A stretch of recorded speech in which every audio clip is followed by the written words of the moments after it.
So when we've built triads, we've had three notes. Triad meaning three. You have a root, you have a third, you have a fifth. We've had four different flavors of triads. Can you name the different types? Augmented, Major, augmented, minor, diminished, right? So those are the four different flavors.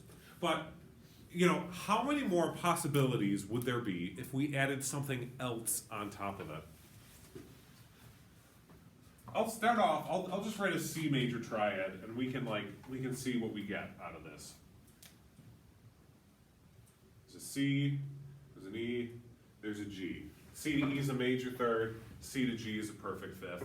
This is like pretty basic major triad. But when I add a seventh on top of that, so I have a root, third, a fifth, I have a seventh. This is no longer like a triad.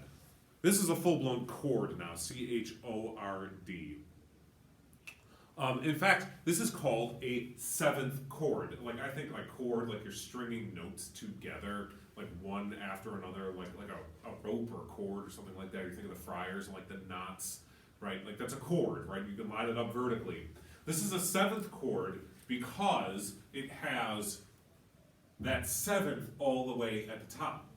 So before I put that seventh on, here's what it sounded like. C to an E, E to a G, just basic white girl C major triad. But now adding this note on top, the C all the way to the high B, this now makes it sound like this.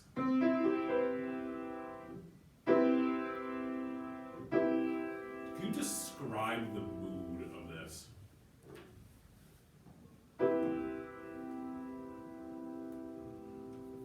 Fulfilling. How so? It's just bright. Okay. What do you think? I hear it again.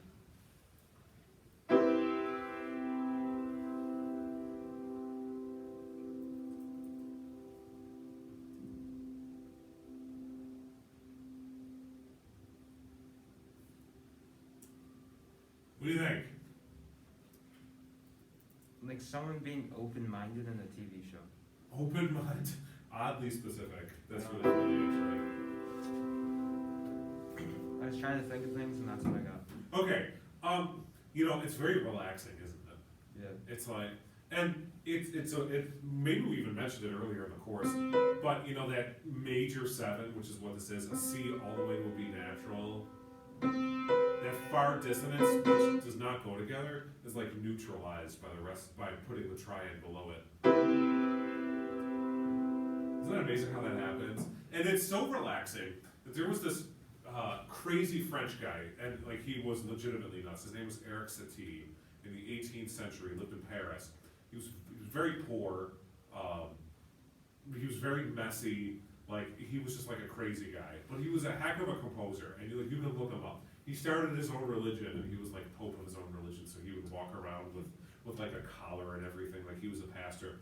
He wrote probably like one of the easiest pieces of music that any like novice piano player will ever play. It's called Gymno. I don't spell it right. Gymnopédie. Number one. Here he only uses. I'll tell you about the scene in a second. I'll play it for you, and then I'll tell you like the scene that he was trying to evoke out of it. He only uses this particular type of seventh chord, which is actually called a major seven chord. So here's what this piece of music sounds like.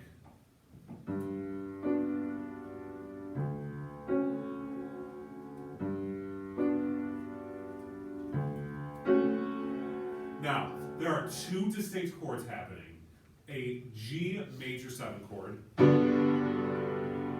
a D major seven chord.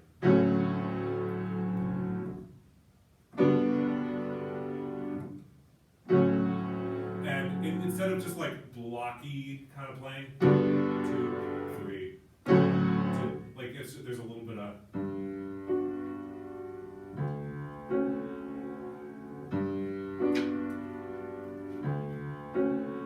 So the scene that he's like trying to portray are people like laying out in the sun on a beach. That's exactly what, that's the name gymno. I was getting. It's not just like people, it's like those French nude beaches. I was Like that's thinking what more this is. of like You're thinking of what? I was thinking of like a field. You Well, know? it could be like a nice field in summertime, maybe. Yeah. You know, a bit of a breeze, not too much, but just like enough for the. I totally get that, and you know, like the whole song. It's not just this. This 4 measures. It reminds me of Minecraft. Yeah, it could be Starbucks or like a coffee shop, maybe somewhere in Paris with like nice baguettes. I swear this is a Minecraft song. It definitely is.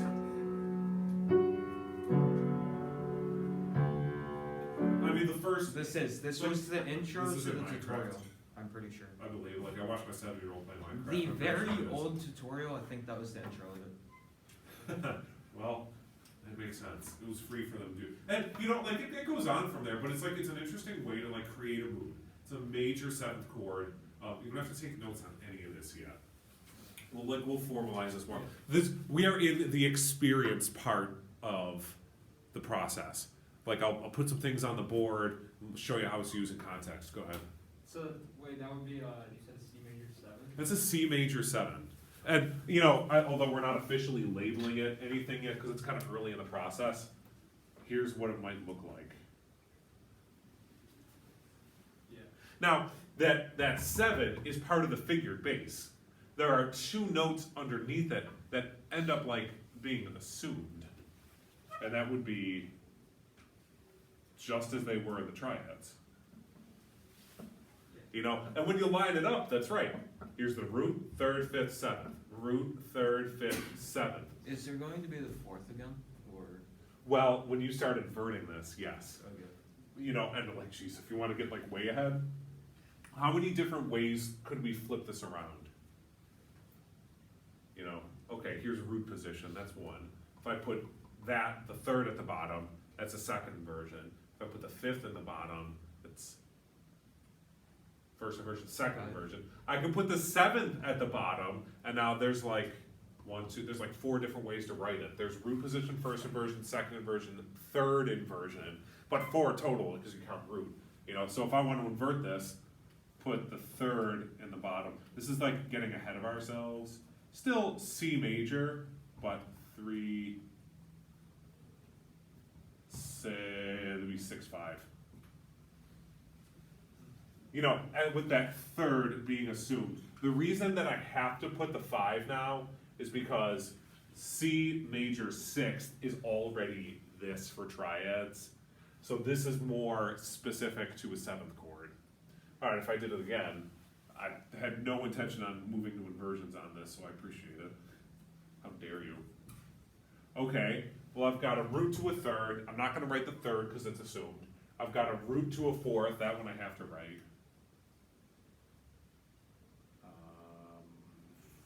Hold on, why would it be 4, 3? That has something to do with the 3rd. I don't know why exactly, but there's, for some reason now, like the 6th is assumed, and you have a 4th and a 3rd. I don't really remember why. I wish I had more specifics. I just don't. Like I said, I am unprepared for this. For this last one, I do know that like, okay, you have a 2nd, and you have another 4th.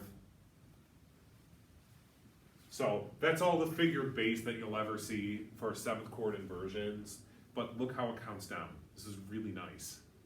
7, 6, 5, 4, 3, 2. And in fact, sometimes I even see this. I've even seen 7th chords like in that 3rd inversion written like that, where the 4th is it's there, but it's just assumed, and they don't legitimately write it out. I've seen that. Now, isn't this a nice way to memorize 7th chord inversions? 7, 6, 5, 4, 3, 2. Isn't that helpful? And by the way, that'll be for all 7th chords, not just like the major 7th chord flavor. That's pretty cool. It is cool. I had no intention of showing you this today. That would have been like down the road, you know, maybe later on in the week. But let's do another one. I'm going to show you, let's see, major, minor. We'll show you 5 different flavors of 7th chords. There are more possibilities, but These like, are like the like the basic 5 All right, on the last one, we started with a C major triad. Let's try a C minor triad as our, like the triad at the heart of this. And instead of like a major 7 on top, let's try a minor 7. So I have a C minor triad plus a minor 7th on top. Here's how I'd write that. C, oh, too many humps on that. C minor 7. So it's still a perfect fifth. It is. Well, yeah, and a minor triad is a minor third plus a perfect fifth. So the root to the fifth is a perfect fifth. I like this one. What do you guys think? Yeah. Describe the mood. Questioning. That's, you know what? Questioning. I like that. Peaceful again. It's very, to me, like they both evoke the major 7th chords and the minor 7th chords both evoke the same kind of feeling. Do you remember when I told you, remember this?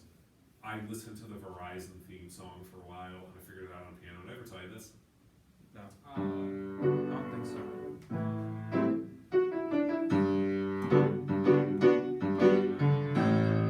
Like they've since moved on yeah. to something else, but they're both 7th chords. The first one is a major 7th, the second one is a minor 7th. That's why it sounds like it's doing something without actually going anywhere. It just bounces back and forth between the same 7th chords.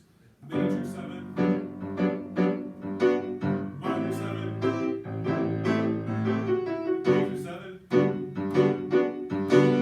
minor 7, repeat up nosy.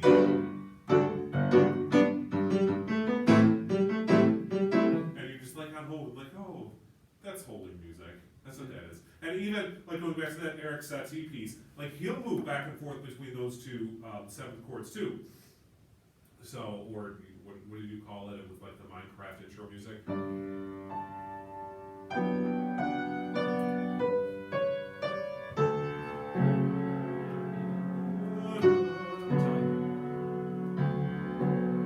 That's fine. And then it goes on to something else right about.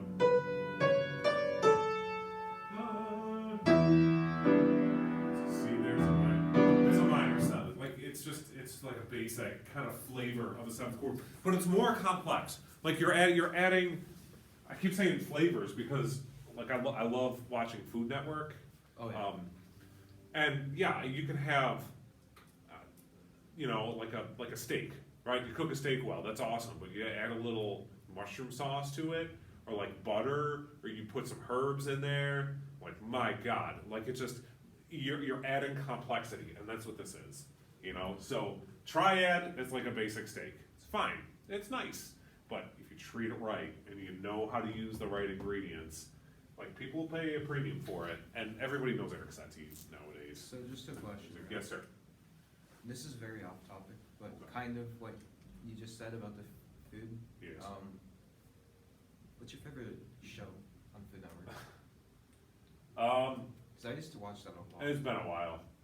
I used to like Elton Brown. What was the Good Eats? I liked Good Eats. He started redoing that too, which is awesome. All right, how about this one? I'm gonna mix both versions of what we just did. I'll start with a C major triad, and this time I'll add a minor 7th on top. So I've had C major plus a major 7. I've had C minor plus a minor 7. Now I have C major plus a minor 7. This one is gonna have, well, I'll show you.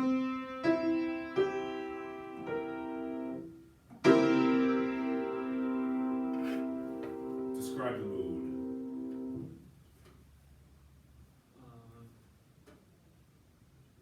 Could I get a replay? Yes, you can.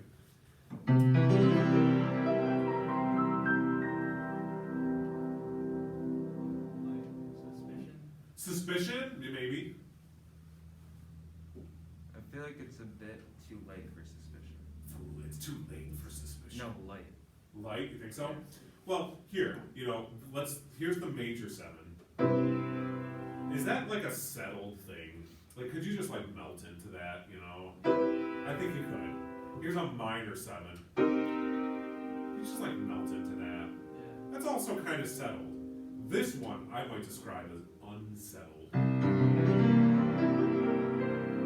You don't know it yet, but this is drawing you somewhere, Yeah. and it's here. Yeah, you got it. That's right. This is unsettled.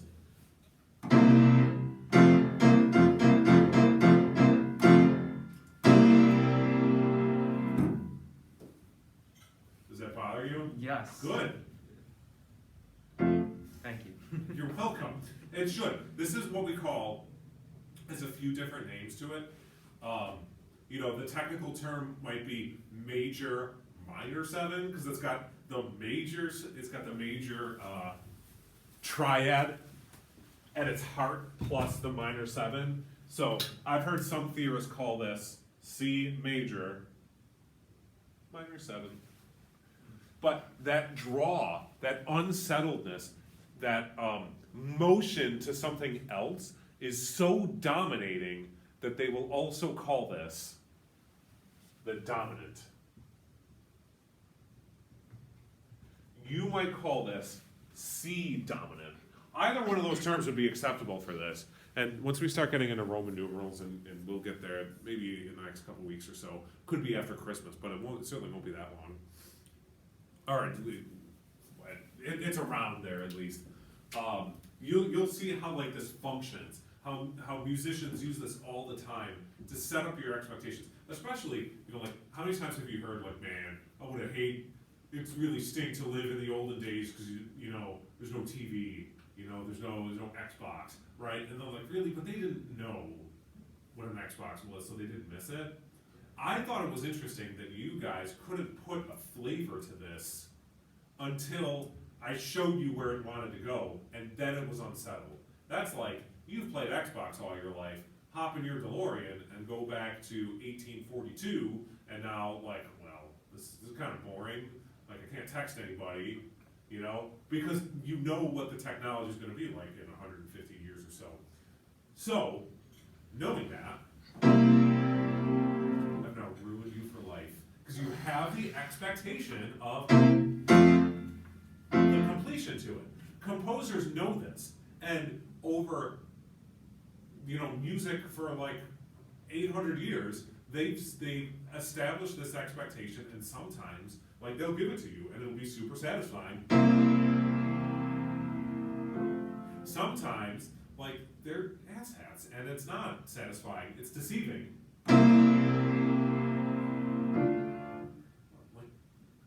Like that's not where we wanted it to go, and then you want to like untangle it, you know. So it's such a dominant feature, and I'll show you why. I'll show you how it dominates. Like the reasons are pretty spectacular, actually. You've got between the 3rd and the 7th. This is a diminished 5th, which is enharmonic to an augmented 4th. So when I eliminate the root of the 5th, you get this. Right? Remember the same songs? Right? Like that's not a pretty interval. That's a pretty interval. That's a pretty interval. This one is the devil, which is why the medievals supposedly called it El Diablo y Musica, or the devil in music, and it was to be avoided at all costs. But now you spice it up. Barely know. So it's the unsettledness of the tritone in the middle, that diminished 5th, which is analogous to an augmented 4th. So that's why it does that. Now look, this is just like a day to soak things in. So if your mental sponge is already saturated and there's just like, you know, it doesn't matter how long you keep it under the faucet, like it only holds so much water. I realize we might be getting there shortly, but there are only 2 more left that I'll show you, and they're almost exactly the same. Okay.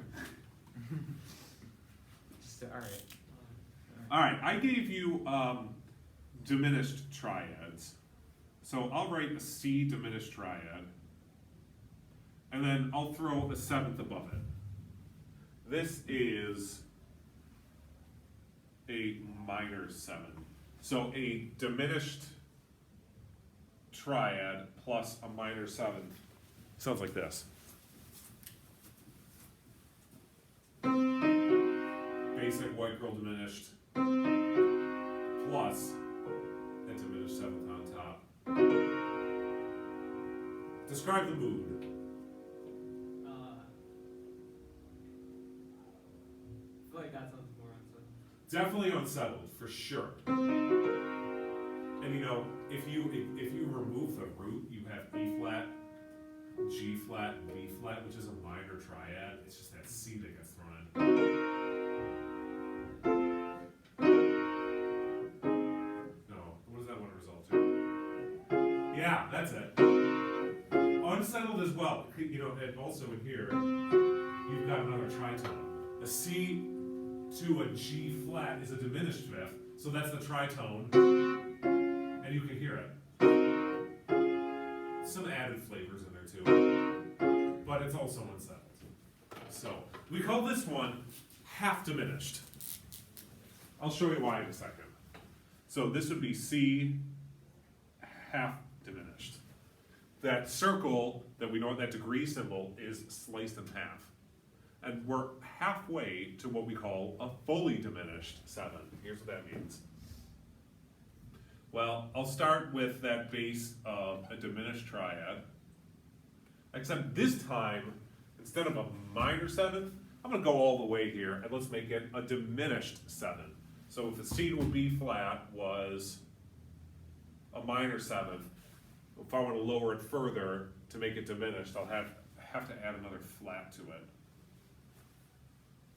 C, fully diminished, 7. That circle is not sliced in half, so we've gone fully diminished here. That's a diminished triad plus diminished 7. Like everything. That's why it's fully. This is a great little 7th chord, and this is the 5th and the last one that you'll ever be responsible for here in Theory 1. Just like the other one. Describe the mood. Settled or unsettled? Unsettled. Oh, unsettled again. That's what you want to hear. That's the draw. Again, is the tritone from the root to the 5th. That hasn't changed. But this time it doesn't want to resolve into the major like the half diminished did. That's half diminished. Fully diminished is. Although I guess it could. It could go either way. That sounds kind of, this is specific again, Tell me. like one of those old Scooby-Doo cartoons where a ghost Oh, yeah. walks in. Oh yeah, and like the ghost is behind Uh-huh. Scooby, and yeah, Yeah. you know why? Because it's really just a stack of minor thirds.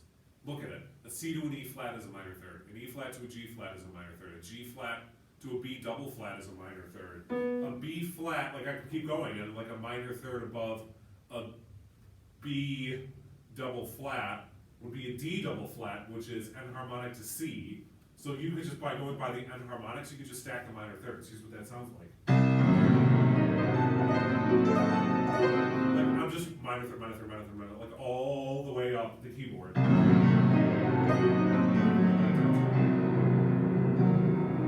It's an easy way to maintain tension. So when the ghost is sneaking up behind Scoob and the gang, you know, it's easy to.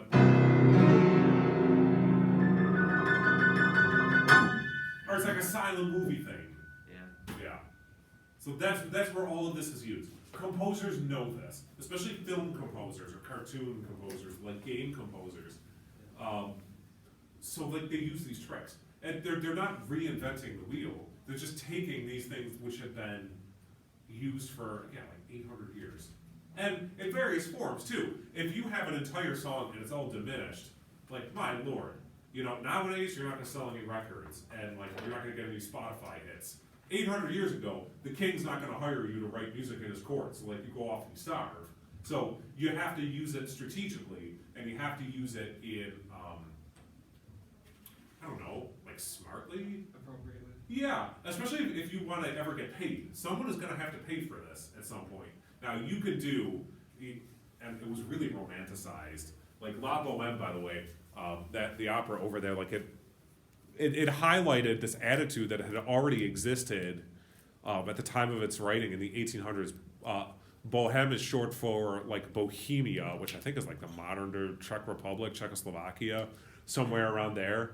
And the whole opera is like these four very poor, kind of starving artists, but they wouldn't sacrifice their artistic integrity.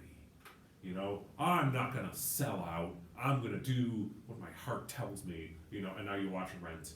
And if you've ever seen the movie Rent or the musical Rent, which is based off of La Boheme, it's the same thing. It's like, oh, they're all starving artists and they can't pay for their food. Well, I don't know, maybe if you like, it's not that like you have to sacrifice yourself, but you have to do stuff that an audience or a buyer might appreciate one day. If not, enjoy eating concrete for the rest of your life. So, I guess I don't really remember where I was going with that. I get on a soapbox, and then You Okay. started going. it gets kind of fuzzy. So, any questions? We're gonna review the 5. Let's review the 5. Okay. Major 7, minor 7, major minor 7, also known as dominant, half diminished, fully diminished. Here's the 5 again.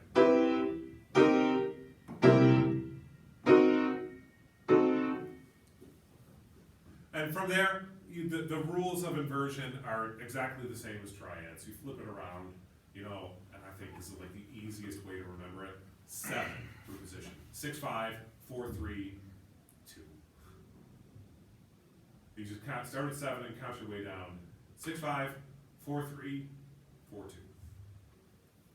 Again, I've seen both 4, 2 and just like 2. So I'm gonna put this up on the YouTubes. You can review it at your leisure, but since it's just like a sponge day, Okay. we're good. All right, thanks everyone.